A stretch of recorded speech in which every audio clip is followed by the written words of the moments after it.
So the culture here at the Indy terminal is we have a culture of just welcomeness. So it's not just Indianapolis terminal, as we could tell, right?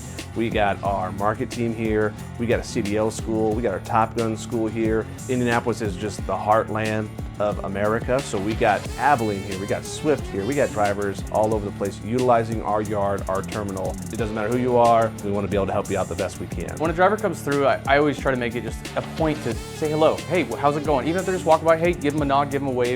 Just something to let them know that, maybe your day's not so great, maybe theirs isn't either. Maybe you can help each other out by just being nice to each other. If you create a culture where everyone feels welcome and everyone's gonna be, all right, let's run the miles, let's run the loads, and let's do what we need to do to kind of get things rolling. And I think that if we truly take care of our guys, that'll happen. I've drove for other companies, and you get that I'm a number, I'm not a person type of thing. When I started working at night, I could tell the difference like right off the bat. The driver's first at night. That's what I love about this company. The other companies, you walk in, it was like a bank vault.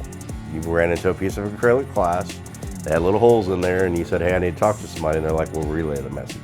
We have that open door policy here, so drivers feel like home here. It's all about communication. So we have what we call an expectation exchange. So the expectation exchange goes two ways, right? It's between our driver managers saying, hey, listen, these are our expectations of what we want you to do to be successful. So that could be mileage, it could be pay. It's what we have to offer to make you successful. So we have our expectations, but at the same time, the driver has their expectations. Why did you come tonight? You obviously came tonight for a reason, right? Was it home time? Was it the culture? Those drivers have their expectations that we need to meet. So it should be an adult-to-adult conversation that we're having each and every day, making sure that both of our expectations are met. You got to make it your own. And that's something that I've always done my entire life, is make things my own. Didn't matter where I was or what position I took in a company.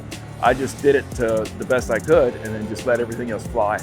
And that's what I did with Night. I just came in and they gave me the tools and gave me the direction, and I just took it and just went with it.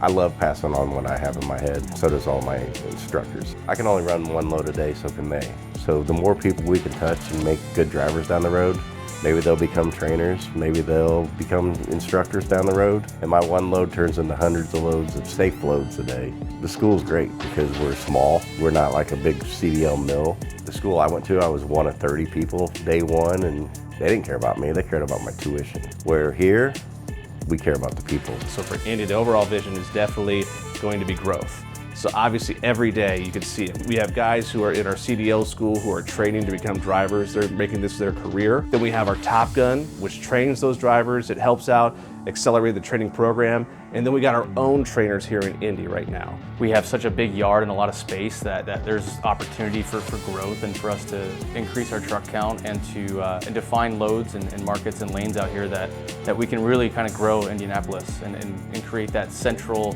hub of the east of our terminal.